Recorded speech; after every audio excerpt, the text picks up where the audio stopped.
శుక్లాంబరధరం విష్ణుం శశివర్ణం చతుర్భుజం ప్రసన్నవదనం ధ్యాయేత్ సర్వవిఘ్నోపశాంతయేత్.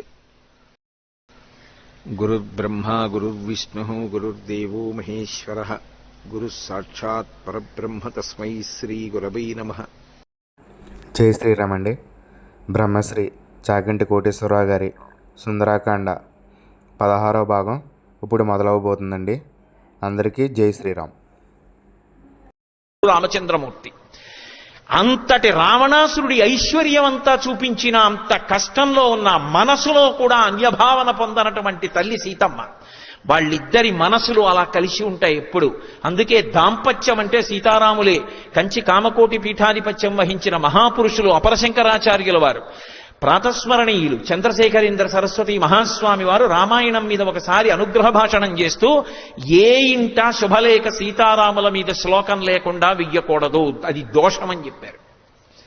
పెద్దలు తమ బిడ్డలకు అనుకూల దాంపత్యం కావాలని కోరుకుంటే తప్పకుండా సీతారాముల మీద శ్లోకంతోటే శుభలేఖ ఉండి తీరాలి అని.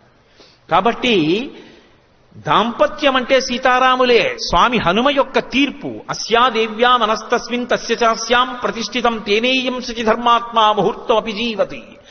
ఒకరి మనసు ఒకరి దగ్గర ఉండి ఉంటే వాళ్ళిద్దరూ బ్రతికుండేవారు కాదు. ఆయన మనసు ఆవిడ దగ్గర, ఆవిడ మనసు ఆయన దగ్గర ఉంది, అందుకు బ్రతికున్నారు. ఏమి దాంపత్యం సీతారాములంటే. అసలు శ్రీరామాయణము దాంపత్యములు అని ఒక ప్రసంగం చేశామనుకోండి. గౌతముడు అహల్య, రావణుడు మండోదరి, తారావాలి, రుమ సుగ్రీవుడు, దశరథుడు కౌసల్య సుమిత్ర కైకేయి, సీతారాములు. అందరిలో చిన్నవాళ్ళు ఎవరు? సీతారాములు. అసలు దాంపత్యం అంటే ఏమిటో సీతారాములే. నాకు అప్పుడప్పుడు అనిపిస్తూ ఉంటుంది, అక్కర్లేని పేరాశో అర్హత లేని ఆలోచనలు. అసలు పెళ్లి చేసుకుందాం అనుకున్న వాళ్ళందరినీ కూర్చోబెట్టి రామాయణము దాంపత్య వైభవము అని ముహూర్తాలకు ముందు ప్రసంగం చేస్తే అసలు దాంపత్యం అంటే ఇదిరా అని అర్థం అవుతుంది, ఇలా బ్రతకాల్లా ఉందనిపిస్తుంది అనిపిస్తుంటుంది. అక్కర్లేని ప్రతి చిన్న విషయానికి దెబ్బలాడుకునే దంపతుల్ని చూస్తే, రామాయణం చూస్తే అసలు దంపతులు ఎలా మాట్లాడుకోవాలో ఒకళ్ళతో ఒకళ్ళు రామాయణం చూస్తే అర్థం అవుతుంది. ఎంత గొప్పగా మాట్లాడుకుంటారో ఇద్దరు. అసలు చాలా చోట్ల మాట్లాడుకోరు. ఆయన సీత అంటే ఆవిడకి అర్థమైపోతుంది, తెస్తున్నా ఉత్తరీయం అంటుంది. అటువంటి దాంపత్యం సీతారాములు. బాలకాండ పూర్తి చేస్తూ మహర్షి తీర్పిచ్చారు సీతారాముల దాంపత్యం. సరే, ఇప్పుడు మళ్ళీ ఆ విషయాల తోలికన్నీ ఎందుకు గానండి, సుందరకాండోడు పూర్తి చేస్తే గొప్ప. కాబట్టి అస్యాదేవ్యా మనస్తస్మిన్ తస్య చాస్యాం ప్రతిష్ఠితం తేనేయం శచిధర్మాత్మా ముహూర్తం అపిజీవతి అని ఒక అద్భుతమైనటువంటి విషయం. సుముహూర్తమివధ్యాత్వా భాష్ప పర్యాకులీక్షణ సీతామాశ్రిత్య తేజస్వి హనుమాన్ విలలాపః. వలవల వలవల వలవల ఏడి చేస్తున్నారా అన్నట్టుగా కళ్ళంబట ధారలుగా నీళ్లు పడిపోతున్నాయి హనుమకి. ఎందుకు అంటే లోపల ఆత్మని పరదేవతా స్వరూపంగా దర్శనం చేసినటువంటి యోగి యొక్క ఆనంద భాష్పాలు కన్నుల వెంట ఇలా కారిపోతుంటాయి. అందులో ఇక కదలిక ఉండదు. ఆ ధ్యానంలో, ఆ సమాధి స్థితిలో కన్నుల వెంట నీరు కారిపోతుంటుంది. అందుకే విలలాపహ, ఏడుస్తున్నారా అన్నట్టుగా ఉన్నారు, ఏడవట్లేదు. అవి ఆనంద భాష్పాలు. ఒకటి మహాతల్లి బ్రహ్మ విద్యాస్వరూపిణి అయినటువంటి జగన్మాత దర్శనమైనటువంటి ఆనంద భాష్పాలు కాదు కాదు. ఆ తల్లి యొక్క దైన్యాన్ని చూసి కళ్ళల్లోంచి కారుతున్న నీళ్లు కాదు కాదు. మా రామచంద్రమూర్తి ఇల్లాలు ఇంత గొప్పదా, ఇన్నాళ్ళు నాకు తెలియదు అబ్బా అని పొందినటువంటి ఆనందం బాహ్యంలో కథాపరంగా కాదు కాదు.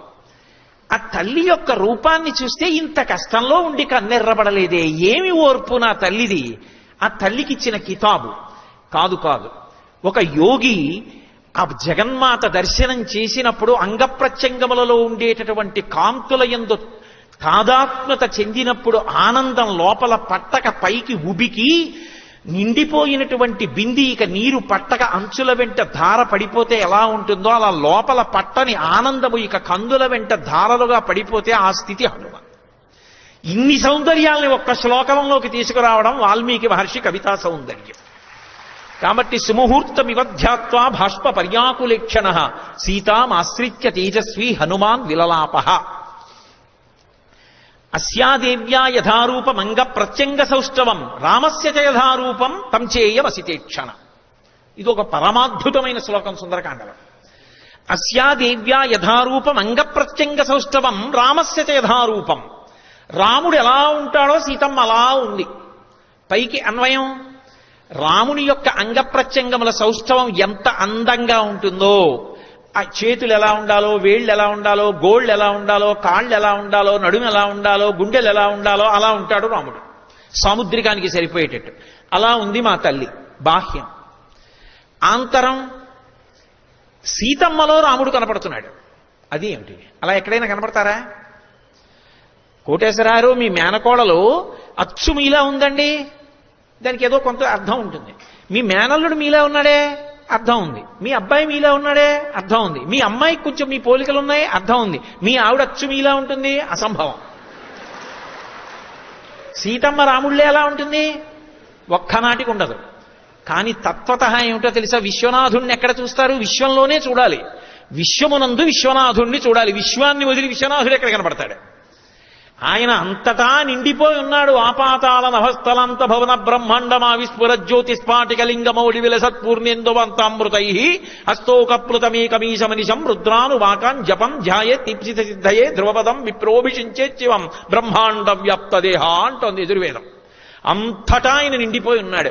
హరిమయము విశ్వమంతయు హరి విశ్వమయుండు హరిమయము కాని ద్రవ్యము పరమాణువు లేదు వంశ పావన వింటే అంటాడు శుకబ్రహ్మ భాగవతంలో. అంతా హరిస్వరూపమే. అంతర్బహిష్య తత్సర్వం వ్యాప్య నారాయణ స్థిత. ఆ యోగికి విశ్వము కనపడదు, అంతటా విష్ణువు కనపడతాడు. అందుకే విష్ణు సహస్రనామానికి మొదటి నామం విశ్వం.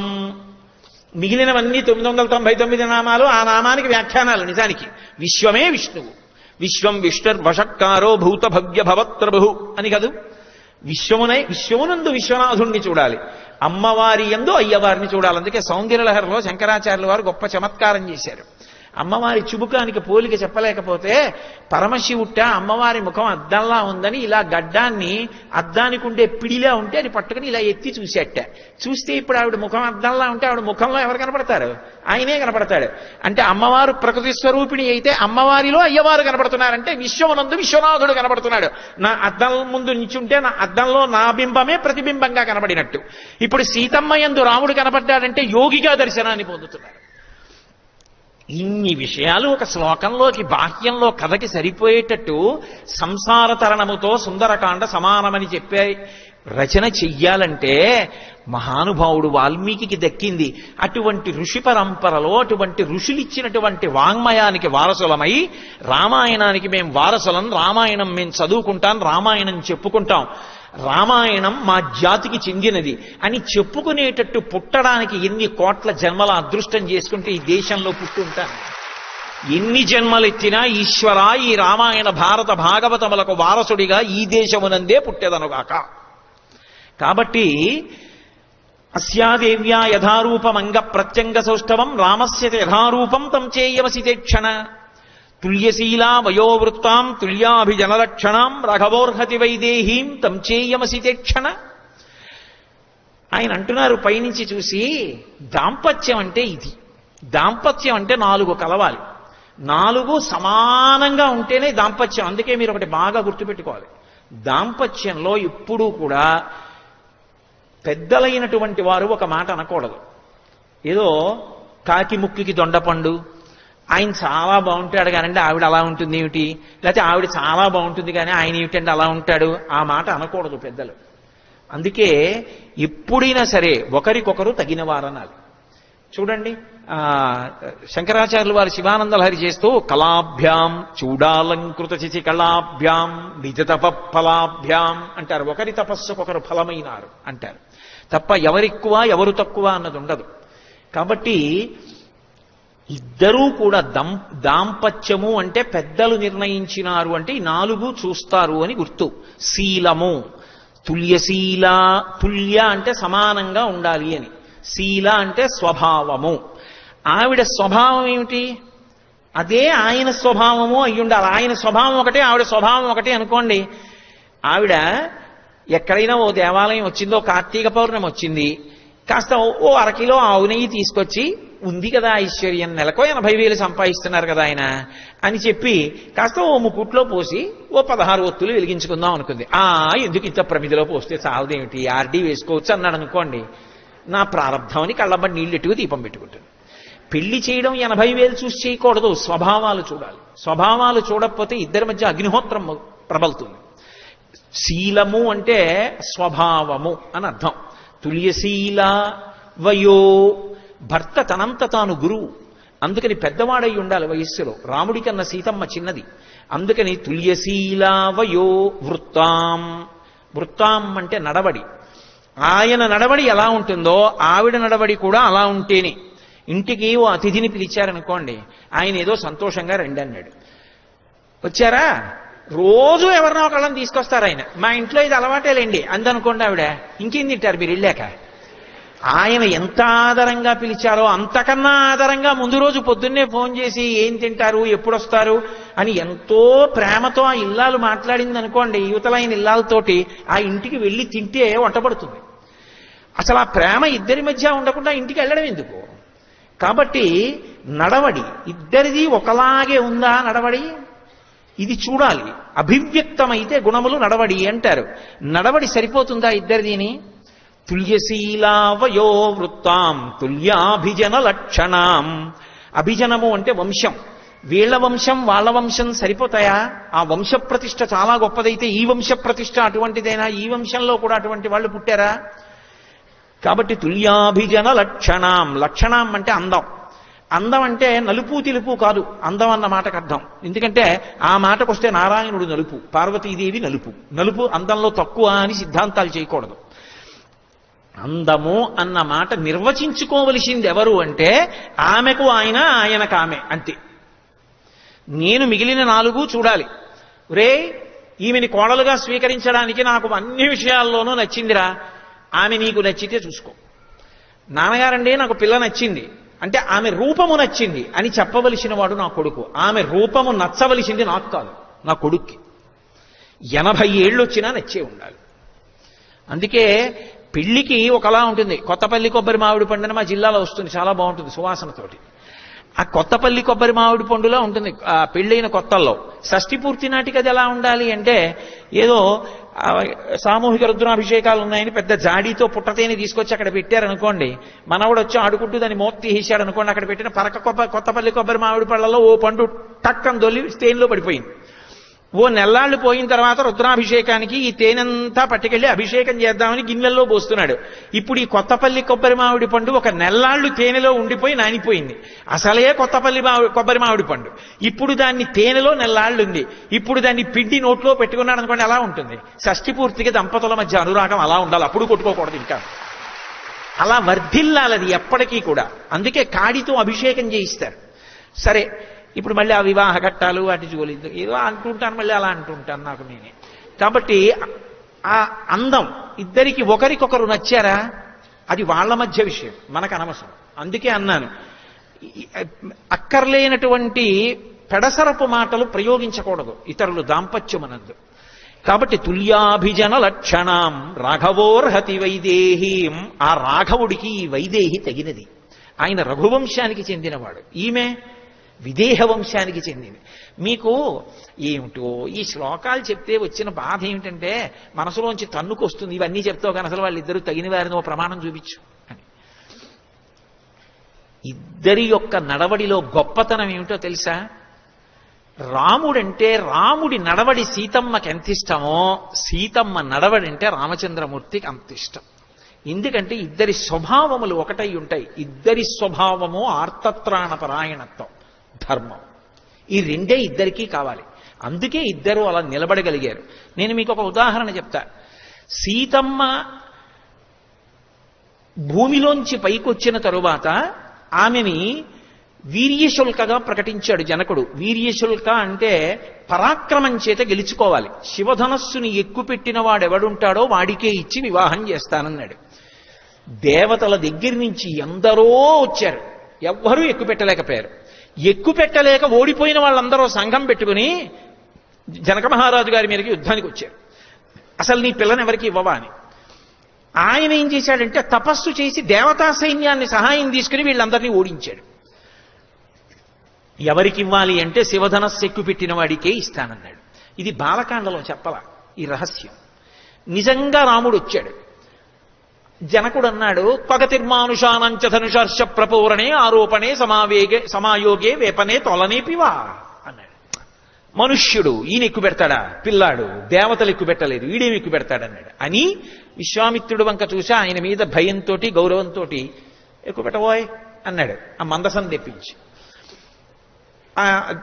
తీశాడు మహానుభావుడు, ఎక్కువ పెట్టాడు. పెళపెళ ధ్వనులతో విరిగిపోయింది ధనస్సు. అక్కడ స్పృహలో ఉన్నటువంటి వాళ్ళు కేవలం నరువులే. 1 విశ్వామిత్రుడు, 2 రాముడు, 3 లక్ష్మణుడు, 4 జనకుడు, ఈ నలుగురే. 5వ వాడు స్పృహలో లేడు అధ్వనికి. ఇప్పుడు స్వర్ణ కలశంతో నీళ్లు పట్టుకుని గబగబా వచ్చాడు. ఇది సీతమ్మకి తెలుసు, శివధనుర్భంగం అయింది, రాముడికి ఇస్తారు నన్నని. గబగబా వచ్చి, రామా కన్యాదానం చేస్తాను అన్నమాట నిలబెట్టుకుంటాను, వీర్యశుల్క, అందుకని నా కూతుర్ని నీకు ఇస్తున్నాను అన్నాడు. ఆయన చేయి పట్టలేదు. ఆయన అన్నాడు, దీయమానాం నతుతదా ప్రతిజగ్రాహ రాఘవ అవిజ్ఞాయ పితుశ్చంధ అయోధ్యాధిపతే ప్రభో అన్నాడు. ఈ మాట ఎక్కడొచ్చిందో తెలుసా? బాలకాండలో లేదు ఇది. అయోధ్యకాండ చిట్ట చివరిలో సీతారాములిద్దరూ కలిసి అనసూయమ్మ ఆశ్రమానికి వెళ్ళారు. అత్రి మహర్షి ఆశ్రమం అనరు, అనసూయమ్మ ఆశ్రమం అంటారు. ఆ తల్లి పాతివ్రత్యంతో అంత పేరు తెచ్చుకుంది. అక్కడికి వెడితే అనసూయమ్మ అడిగింది, నీ కళ్యాణం గురించి ఏదో చాలా చమత్కారంగా చెప్పుకుంటూ ఉంటారు సీత, ఏది చెప్పు అంది. ఏదైనా ఒక్క పెడసరపు మాట అంటుందేమో చూద్దామని. అన్నదని తెలుసు అనసూయమ్మకి. ఒక పతివ్రత వైభవం, అంత చిన్న పిల్ల పరిణతి పొంగిపోవడానికి అడిగింది ఆ ప్రశ్న. సాధారణంగా ఇంతమంది పెళ్లి చేసుకోవాలనుకున్న పిల్ల కన్యాదానం చేస్తానంటే రాముడు అన్నాడు, సీతమ్మ చెప్పింది ఈ మాట, అమ్మా రాముడు ఏమంత తొందరగా నన్ను పెళ్లి చేసుకోలేదు, ఏదో శివధనుర్భంగం చేస్తే జనకుడు ఇచ్చేశాడు అంటుంటారు లోకంలో, అంత తొందరగా నన్ను చేపట్టాడు అనుకుంటున్నావా? చేపట్టలేదు.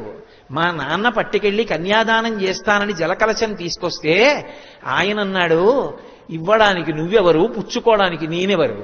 అదేం కలం కాదు, కాగితం కాదు, జీవితాంతం నా పక్కన నిలబడవలసినటువంటి ధర్మపత్ని. నా పక్కన ధర్మపత్నిగా ఉండి నా జీవితంలో అనుసరించి నా వంశాన్ని పెంచడానికి, నా మనసుకి శాంతి కలిగించేటటువంటి శాంతి స్థానంగా ఆమె భార్యగా ఉండవచ్చా ఉండకూడదా నిర్ణయించగలిగిన అధికారం ఈ భూమండలం మొత్తం మీద నన్ను కన్న తండ్రిదొక్కడిదే. తండ్రిని కాదని పెళ్లిలో స్వతంత్రించి నేను తీసుకోను. మా నాన్నగారికి కబురు చేయి, అవిజ్ఞాయ పితుశ్చంధ అయోధ్యాధిపతే ప్రవోహో, మా నాన్నగారు అంగీకరించకపోతే నేను తీసుకోనని కబురు చేశాడు మహానుభావుడు జనకుడు. వచ్చాడు దశరథుడు, పెద్దవాడు, వృద్ధుడైపోయాడు. ముందు ఆయన కూడా తొందరగా రాలా. ఆయన వెంటనే వశిష్ఠాది మహర్షుల్ని పిలిచాడు. పెళ్లి విషయంలో నిర్ణయాన్ని రేపు చెప్తాం, ఎల్లుండి చెప్తాం అనకూడదు. ఇదితో రోచతే వృత్తం, మీకు జనకుడి యొక్క ప్రవర్తన మంచిదేనా మీకు తెలుసా? ప్రవర్తన మంచిదైతే చెప్పండి, బియ్యం అందడానికి వెడదాం అన్నాడు. చాలా మంచిది మాకు తెలుసున్నంత వరకు, అయితే బయలుదేరండి. మా భూత్కాలస్య పర్యయ, ఆలస్యం చేయకూడదు, మీరు ముందు వెళ్ళండి, మీరు ఓపికన్న వాళ్ళు ముందు వెళ్ళండి, పెద్దవాణ్ణి అంత గబగబా ప్రయాణం చేయలేను, వెనకొస్తానన్నాడు. ఆఖరికి మిథిలా నగరాన్ని చేరారు. అప్పుడు కూడా జనకుడు దశరథుడు కూర్చుని నిర్ణయించుకోవాలి. సీతారాముల యొక్క కళ్యాణం అంటే వాళ్ళిద్దరి యొక్క మనసులు ఎంత గొప్పవో, ఎంత ధర్మనిష్టో చూడండి. వాళ్ళిద్దరూ నిజంగా శివధనుర్భంగం అయిపోయిందని పెళ్లి చేసుకోవచ్చుగా, చేసుకోలేదు. ఏదో సీతమ్మ అలా తెరమించి చూస్తున్నట్టు, రాముడు ఏదో పక్కనే ఉన్నట్టు, అవన్నీ నిజాలు కావు. రామాయణం చదివితే అర్థం అవుతుంది. అలా ఏం చూడలేదు ఆవిడ. కానీ దశరథ మహారాజు గారు, జనక మహారాజు గారు అలా కూర్చున్నారు. అన్నదమ్ముల ప్రేమ అంటే జనక మహారాజు గారు అన్నాడు, నా తమ్ముడు ఉన్నాడు కుశధ్వజుడు, ఇంట్లో పెళ్లి మాటలు అవుతుంటే మా తమ్ముడు లేకపోతే ఎలా, మా తమ్ముడిని పిలిపిస్తానన్నాడు. అన్నగారి కూతురు పెళ్లి, పరిగెత్తుకొచ్చాడు తమ్ముడు. అది అన్నదమ్ములంటే. ఏవి రామాయణం అండి! అసలు కుటుంబం అంటే ఏమిటో రామాయణం చూసి నేర్చుకోవాలి. రామాయణం చదవకపోతే మనిషి మనిషిగా బ్రతకలేడు. దశరథుడు జనకుడు ఎదురెదురుగుండా కూర్చున్నారు. ఒకరి వంశం ఒకరికి చెప్పాలి. నా వంశం గురించి నేను చెప్పుకున్నాను అనుకోండి, గొప్పలు చెప్పుకోవచ్చు, చెప్పుకుంటారు కదా సహజంగా. మా ముత్తాతగారు అంత గొప్పవారు, మా తాతగారు అంత గొప్పవారు, మా తండ్రి గారు అంత గొప్పవారు అనాలి. అంతేగాని వెలితి మాటలు మాట్లాడకూడదు. కానీ పెళ్లికి మాట్లాడేటప్పుడు నిష్పక్షపాతంగా చెప్పాలి. ఆ వంశవృక్షం ఎటువంటిది చెప్పాలి. అందుకని దశరథుడు తాను చెప్పలేదు. తన పురోహితుడు వశిష్ఠుణ్ణి పిలిచాడు. పిలిచి మా వంశం ఎటువంటిదో జనక మహారాజు గారికి చెప్పండి అన్నాడు. అంటే మహానుభావుడు వశిష్ఠుడు చెప్పాడు. అసలు ఈ ప్రపంచమేమీ లేదు, అవ్యక్తం అంటే వ్యక్తము కాలేదు నామరూపాత్మకంగా, అలా ఉండేది ఒకప్పుడు. ఆ అవ్యక్తము నుంచి బ్రహ్మగారు వచ్చారు. బ్రహ్మగారికి మరీచి కొడుకుగా వచ్చాడు. అవ్యక్తము బ్రహ్మ, మరీచి, మరీచికి కశ్యపుడు, కశ్యపునికి సూర్యభగవానుడు కలిగాడు, సూర్యభగవానుకి మనువు కలిగాడు, మనువుకి ఇక్ష్వాకువు, ఇక్ష్వాకువుకి కుక్షి, కుక్షికి వికుక్షి, వికుక్షికి బాణుడు, బాణుడికి అనరణ్యుడు, అనరణ్యుడికి త్రిశంకువు, అనరణ్యుడికి పృథువు, పృథువికి త్రిశంకువు, త్రిశంకువుకి దుందుమారుడు, దుందుమారుడికే యమనాశ్యుడని ఒక పేరు. ఆయనకి సుసంధి, సుసంధికి ధ్రువసంధి, ప్రసేనజిత్ అని ఇద్దరు కొడుకులు. ధ్రువసంధికి భరతుడు, భరతునికి అసితుడు, అసితునికి సగరుడు, సగరునికి అసమంజసుడు, అసమంజసునికి అంశుమంతుడు, అంశుమంతునికి దిలీపుడు, దిలీపునికి భగీరథుడు, భగీరథునికి కకుత్సువు, కకుత్సువుకి రఘువు, రఘువుకి ప్రవృద్ధుడు, ప్రవృద్ధునికి శంఖనుడు, శంఖనుడికి సుదర్శనుడు, సుదర్శనుడికి అగ్నివర్ణుడు, అగ్నివర్ణుడికి శ్రీగ్రగుడు, శ్రీగ్రగుడికి మరువు, మరువుకి ఆ తర్వాత వచ్చినటువంటి వాడు మరువు, తర్వాత ప్రశుశ్రుకుడు, ప్రశుశ్రుకుడి తర్వాత అంబరీషుడు, అంబరీషుడు కడుపున పుట్టినటువంటి వాడు యయాతి, అంబరీషుని కడుపున పుట్టినటువంటి వాడు నహుషుడు, నహుషుడి కడుపున పుట్టినవాడు యయాతి, యయాతి కడుపున పుట్టినవాడు నాభాగుడు, నాభాగుని కుమారుడు అజమహారాజు, అజమహారాజు గారి కుమారుడు దశరథ మహారాజు, దశరథ మహారాజు గారి కుమారులు ఈ రామలక్ష్మణ భరత శత్రుఘ్నులు. ఇది ఇక్ష్వాకు వంశం. కాబట్టి ఈ ఇక్ష్వాకు వంశం అద్భుతమైన వంశం. ఇంతమంది మహానుభావులు పుట్టారు. అదిగో అందులో పెద్దవాడు రామచంద్రమూర్తి. ఈ రామచంద్రమూర్తిని నీ కుమార్తె సీతమ్మకిచ్చి వివాహం చెయ్యాలి. ఈ వంశం ఇటువంటిది, నీకు అంగీకారమా అని అడిగాడు. జనకుడు తాను అంగీకరించలేదు. ఇలా తిరిగి చూశాడు, ఇలా తిరగలేదు. ఎందుకంటే గురువు గారు గుడి పక్కన ఉండాలి. అందుకని ఇటు తిరిగి చూశాడు. ఇటు తిరిగి చూస్తే శతానందుడున్నాడు, గౌతమ మహర్షి కొడుకు. జనకుడికి ఆయన పురోహితుడు. ఆయన చూసి చాలా బాగుంది, కానీ మర్యాద ఒకటి ఉంది కదా, మన వంశం కూడా చెప్పాలి, మన వంశం ఎటువంటిదో కూడా చెప్పాలి కదా. అందుకని శతానందుడు లేచి అన్నాడు, జనక మహారాజు గారి వంశం కూడా చాలా గొప్పది. వీళ్ల వంశంలో మొట్టమొదటి వాడు నిమి. ఆ నిమి యొక్క కుమారుడు మిథి, మిథి యొక్క కుమారుడు నిమి, మిథి, నందివర్ధనుడు. ఆ నందివర్ధనుడి తర్వాత వచ్చినటువంటి వాడు సుకేతువు, సుకేతువు తర్వాత వచ్చినటువంటి వాడు బృహద్రథుడు, బృహద్రథుని యొక్క కుమారుడు దేవరాతుడు, దేవరాతుని యొక్క కుమారుడు మహావీరుడు, మహావీరుడి యొక్క కుమారుడు సుధృతి, సుధృతి యొక్క కుమారుడు హర్యశ్యుడు, హర్యశ్యుని యొక్క కుమారుడు మరుడు, మరుని యొక్క కుమారుడు దుష్టకేతువు. ఆ తర్వాత వచ్చినటువంటి వాడు ప్రతీంధకుడు, ప్రతీంధకుని తర్వాత వచ్చినటువంటి వాడు కీర్తిరథుడు, కీర్తిరథుని యొక్క కుమారుడు విభుదుడు, మహీద్రకుడు, మహీద్రకుని యొక్క కుమారుడు విభుదుడు, విభుదుని యొక్క కుమారుడు దేవమీఢుడు, ఆయన యొక్క కుమారుడు ఆ తర్వాత వచ్చినటువంటి వాడు కీర్తిరాతుడు, కీర్తిరాతుని యొక్క కుమారుడు మహారోముడు, మహారోముని యొక్క కుమారుడు స్వర్ణరోముడు, స్వర్ణరోముని కుమారుడు హ్రస్వరోముడు, హ్రస్వరోమునికి ఇద్దరు కుమారులు. పెద్దవాడు జనక మహారాజు, రెండవ వాడు కుశధ్వజుడు. జనక మహారాజు గారికి ఇద్దరు ఆడపిల్లలు. పెద్ద ఆమె పేరు సీతమ్మ, రెండవ పిల్ల పేరు ఊర్మిళ. కుశధ్వజుడికి ఇద్దరు కుమార్తెలు. పెద్ద ఆమె పేరు మాండవి, రెండవ పిల్ల పేరు శృతకీర్తి. మీరు అంగీకరిస్తే దశరథ మహారాజు గారి నలుగురు కొడుకులకి ఈ అన్నదమ్ముల యొక్క ఇద్దరు పిల్లల్ని ఇచ్చి వివాహం చేస్తామన్నారు. వాళ్ళిద్దరూ అంగీకరించిన తర్వాత దశరథ మహారాజు జనక మహారాజు అంగీకరిస్తే అప్పుడు కళ్యాణం జరిగింది. అమ్మా ఇలా అయిందమ్మా మా కళ్యాణం అని అయోధ్యకాండలో సీతమ్మ చెప్పింది.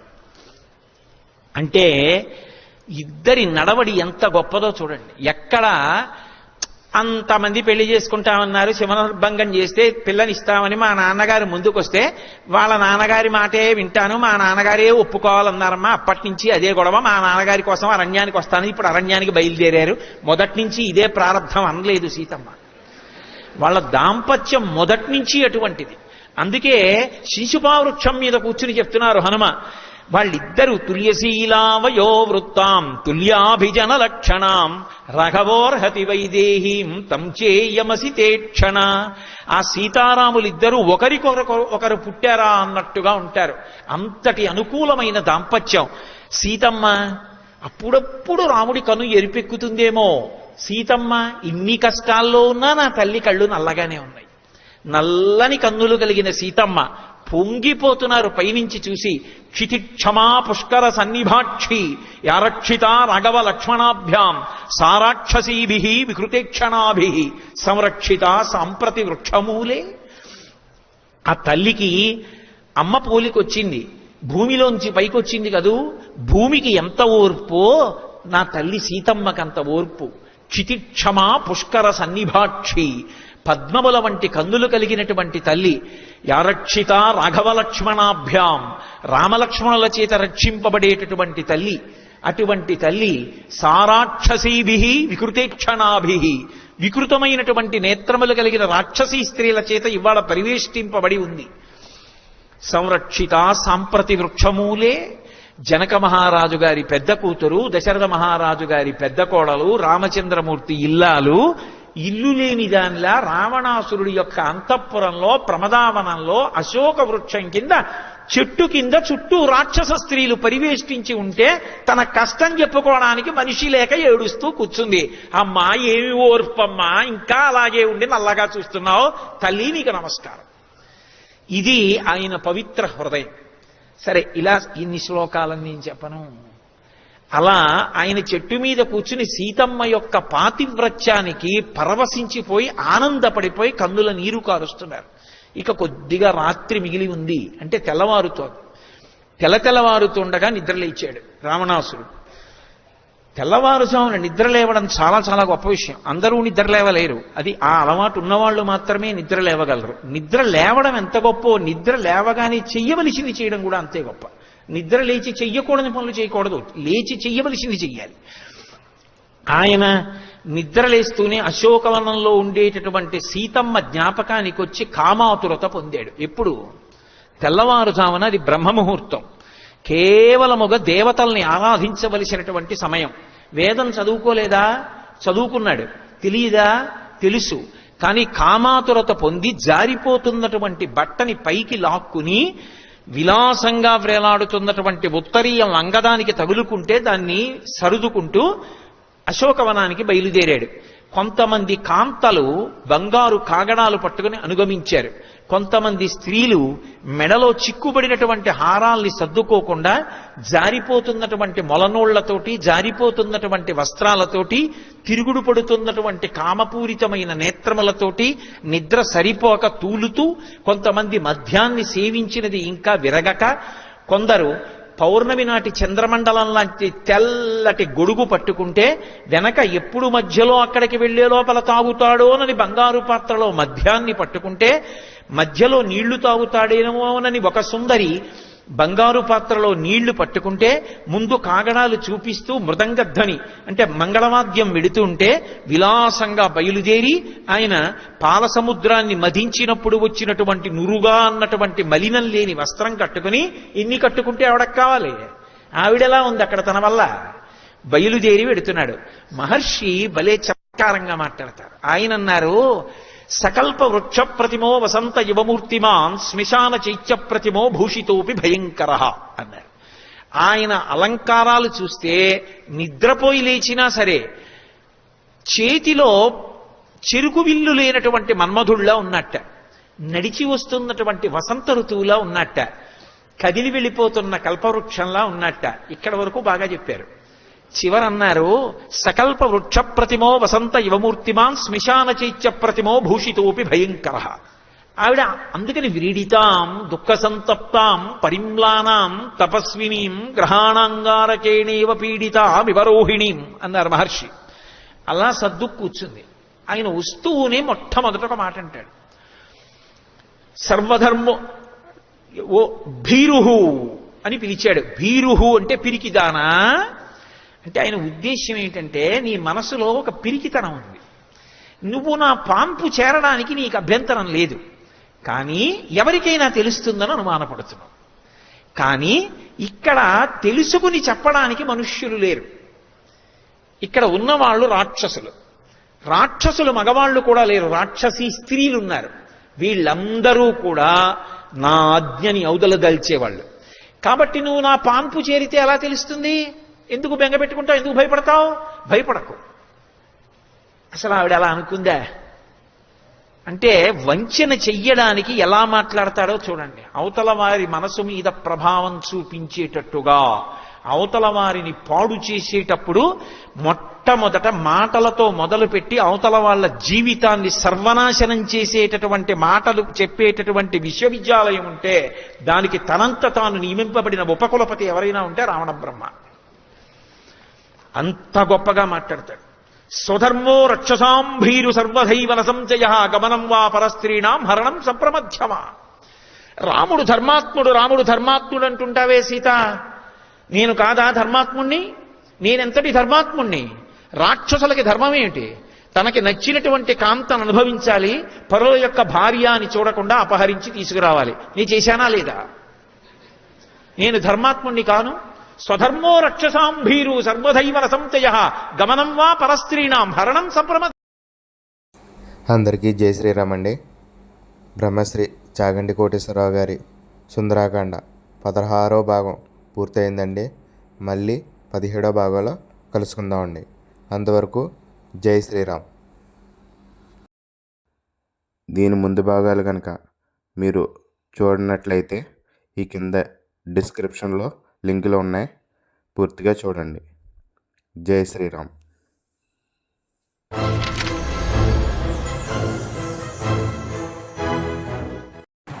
హాయ్ ఫ్రెండ్స్, మా ఛానల్ని ఇప్పుడే సబ్స్క్రైబ్ చేసుకోండి, బెల్ ఐకాన్ మోగించండి, మరియు లైక్ చేయండి, షేర్ చేయండి.